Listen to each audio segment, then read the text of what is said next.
Good morning students, how are you. देखो कल हम 9 लेसन में पढ़ रहे थे राष्ट्रीय आंदोलन का संगठन। सबने मिलकर कैसे एक अंग्रेजों के खिलाफ आंदोलन किया था, महात्मा गांधी का आगमन हुआ, रोल टैक्स हुआ, पास हुआ, ये सब पढ़े। अब हम आगे पढ़ेंगे खिलाफत आंदोलन और असहयोग आंदोलन। खिलाफत का मुद्दा इसी तरह का एक ज्वलंत मुद्दा था। 1920 में अंग्रेजों ने तुर्की के सुल्तान पर बहुत सख्त संधि थोप दी थी। जलियांवाला बाग हत्याकांड की तरह इस घटना पर भी भारत के लोगों ने भारी गुस्सा था। भारतीय मुसलमान ये भी चाहते थे कि पुराने ओटोमन साम्राज्य में स्थित पवित्र मुस्लिम स्थानों पर खलीफा का नियंत्रण बना रहना चाहिए। खिलाफत आंदोलन के नेता मोहम्मद अली और शौकत अली अब एक सर्वव्यापी असहयोग आंदोलन शुरू करना चाहते थे। गांधी जी ने उनके आह्वान पर समर्थन किया और कांग्रेस से आग्रह किया कि वे पंजाब में हुए अत्याचारों और खिलाफत के मामले में हुए अत्याचार के विरुद्ध मिलकर अभियान चलाएं और स्वराज्य की मांग करें। 1921-22 के दौरान असहयोग आंदोलन को और गति मिली। हजारों विद्यार्थियों ने सरकारी स्कूल कॉलेज छोड़ दिए। मोतीलाल नेहरू, CRC दास, गोपालचारी और आसफ अली जैसे बहुत सारे वकीलों ने वकालत छोड़ दी।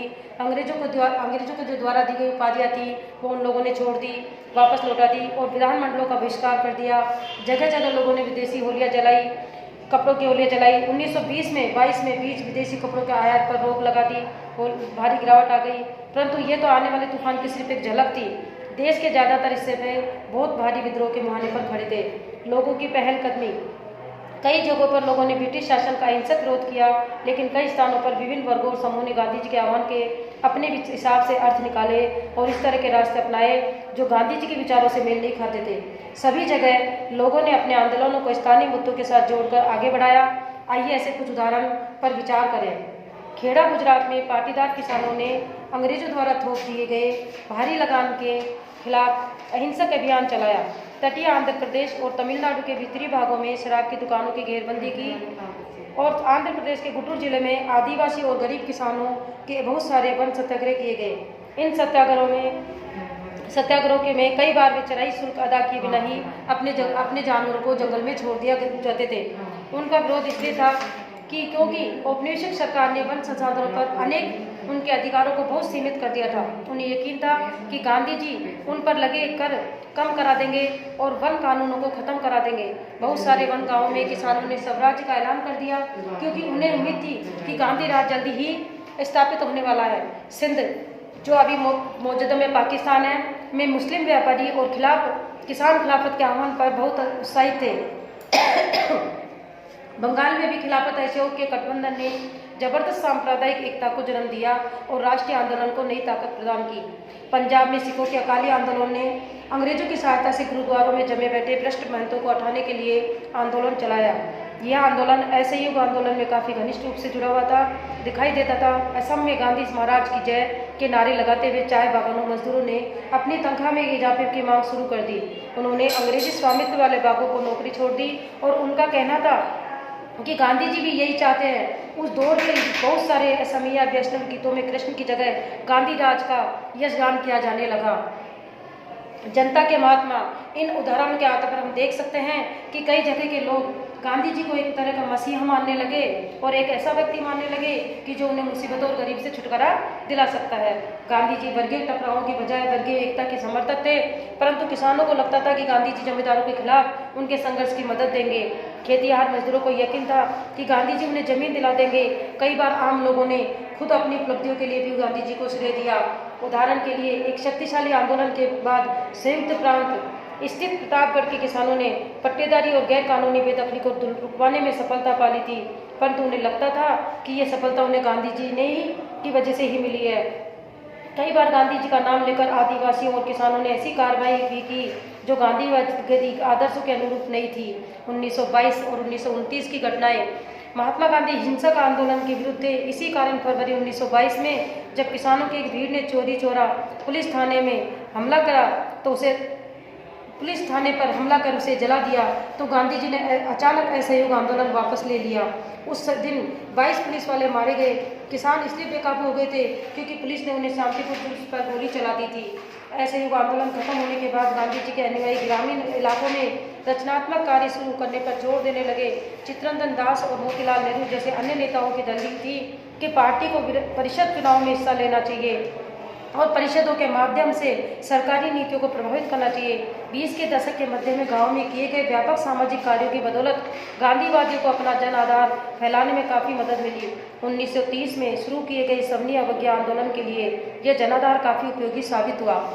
भारतीय कम्युनिस्ट पार्टी और हिंदुओं के संगठन राष्ट्रीय स्वयंसेवक संघ की स्थापना 20 के दशक के मध्य की दो महत्वपूर्ण घटनाएं थी। भारत के भविष्य को लेकर इन पार्टियों की सोच में गहरा फर्क रहा। अपने उसी दौरान क्रांतिकारी राष्ट्रवादी भगत सिंह भी सक्रिय थे।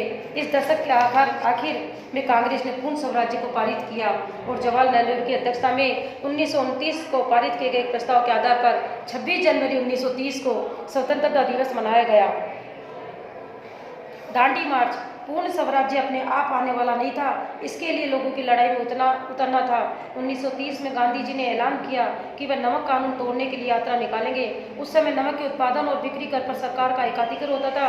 महात्मा गांधी और अन्य राष्ट्रवादियों का कहना था कि नमक पर टैक्स वसूलना पाप है, क्योंकि ये हमारे भोजन का एक बुनियादी हिस्सा होता है। नमक सत्याग्रह ने स्वतंत्रता को व्यापक चाह को लोगों की खास शिकायतों सभी से जोड़ दिया था और इस तरह अमीरों और गरीबों के बीच मतभेद पैदा नहीं होने दिया।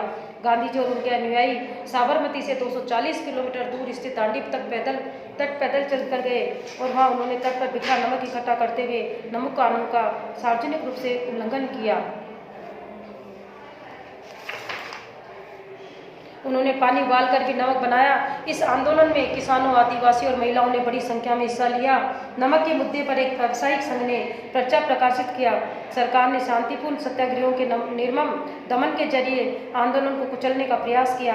हजारों आंदोलनकारियों को जेल में डाल दिया गया।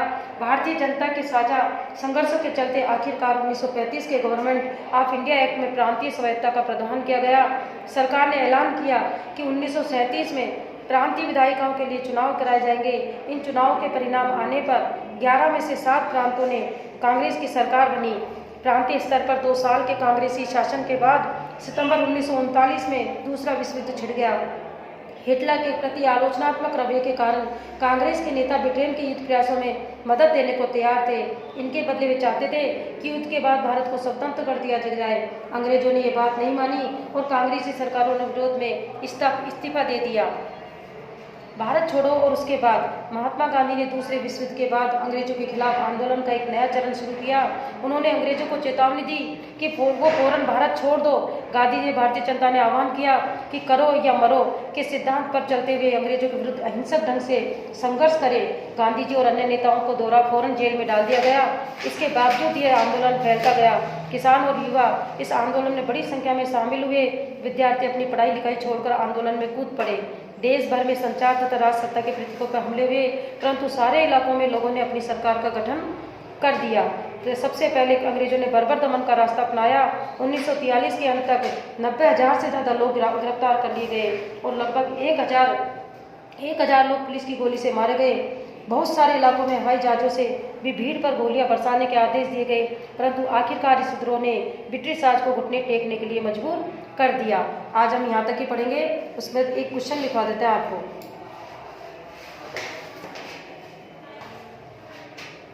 सेकंड क्वेश्चन का आंसर लिखवा देना सबको, है ना। भारतीय राष्ट्रीय कांग्रेस किन लोगों के पक्ष में बोल रही थी? क्वेश्चन नंबर 2 है, भारतीय राष्ट्रीय कांग्रेस किन पक्षों के लोगों के पक्ष में बोल रही थी? तो देखो इसका क्वेश्चन है, भारतीय राष्ट्रीय कांग्रेस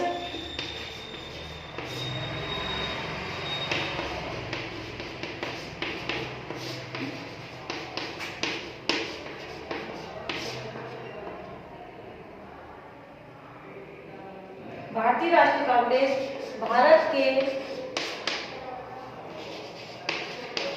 किसी एक वर्ग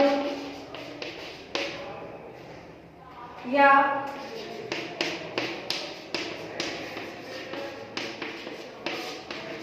समुदाय के पक्ष में नहीं बोल रही थी, बल्कि विभिन्न समुदायों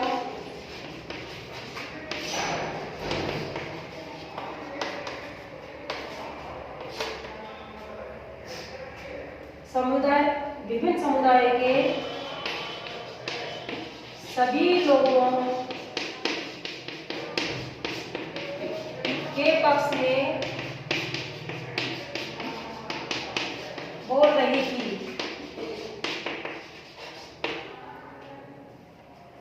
कांग्रेस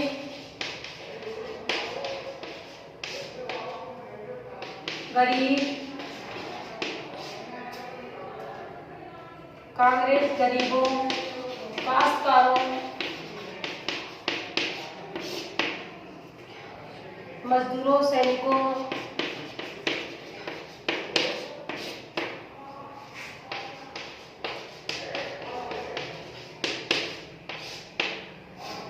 सैनिकों, वनवासियों,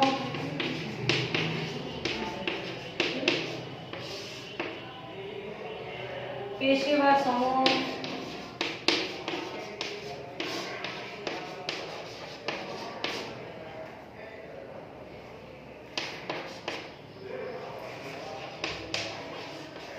जमींदारों तथा उद्योगपतियों,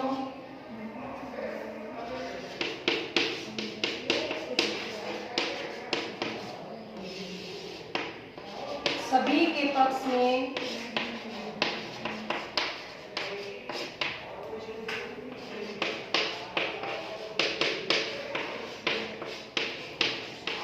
बोल रही थी। ये सेकंड क्वेश्चन का आंसर है। समझ में आ रहा है आपको सबको? तो किस सबके पक्ष में बोल रही थी? कौन? राष्ट्रीय कांग्रेस, ये भारतीय राष्ट्रीय कांग्रेस। अब देखो आगे, ये वाला आपने सब कर लिया। अब तीसरा क्वेश्चन देखो।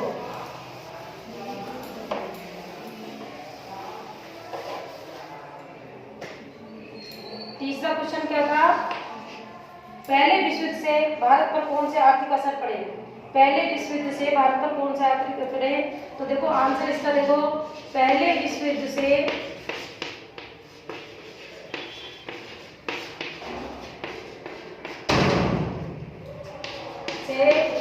भारत पर निम्न आर्थिक असर पड़ा। पहला पॉइंट, इस युद्ध की वजह से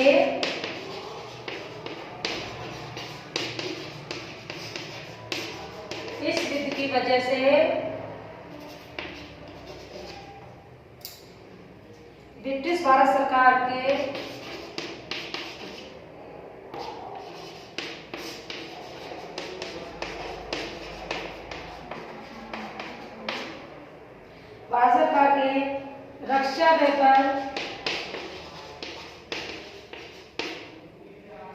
रक्षा व्यय में भारी वृद्धि हुई।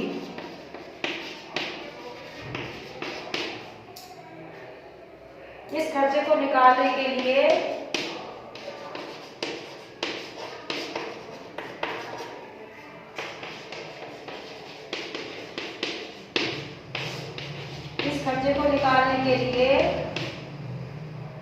सरकार ने निजी आय, इस खर्चे को निकालने के लिए सरकार ने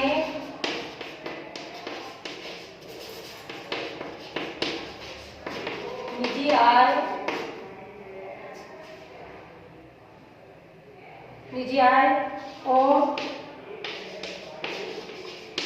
व्यावसायिक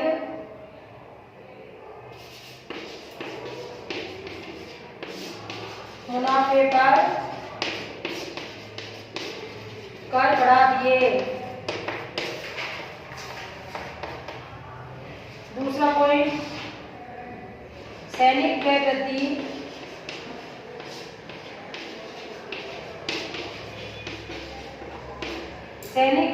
तथा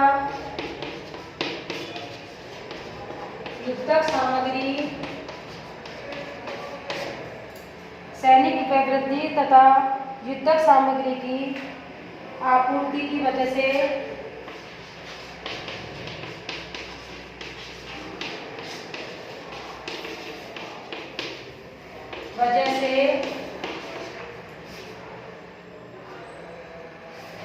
जरूरी चीजों की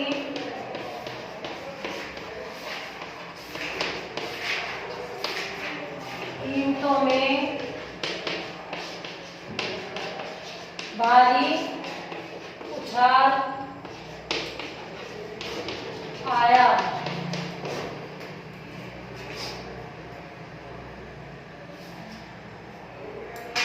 अब देखो थर्ड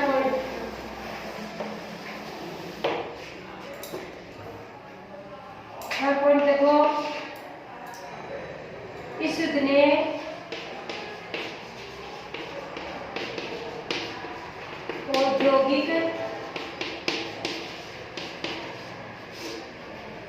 औद्योगिक वस्तुओं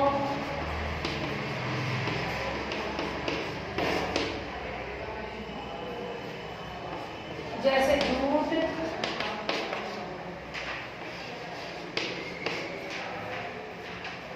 के बोरे,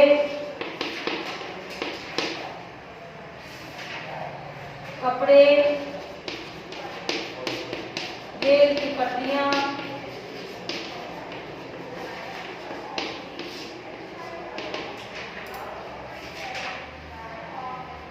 आदि की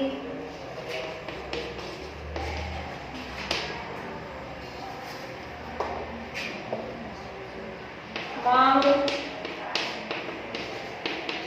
बढ़ा दी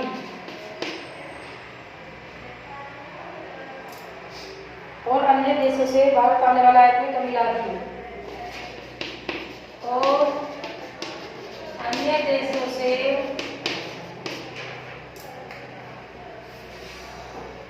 भारत आने वाले आयातों में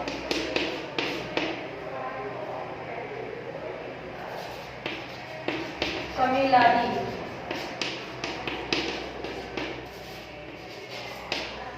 पॉइंट नंबर 4,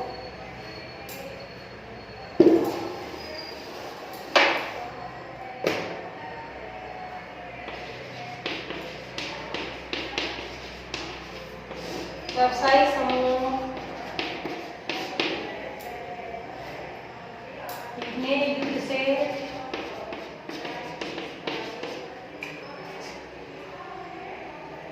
बेहिसाब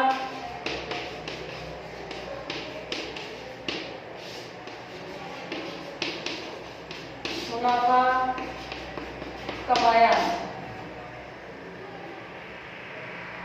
युद्ध के दौरान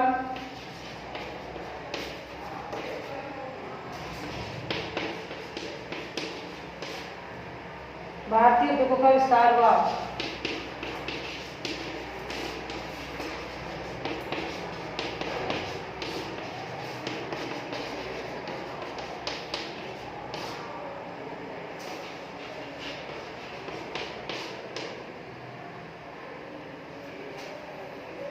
हो गया बच्चों, 2 क्वेश्चन करा दिए। आप इसको HW कॉपी में कर लेना सब लोग, है ना। बाकी लेसन कल पढ़ाएंगे।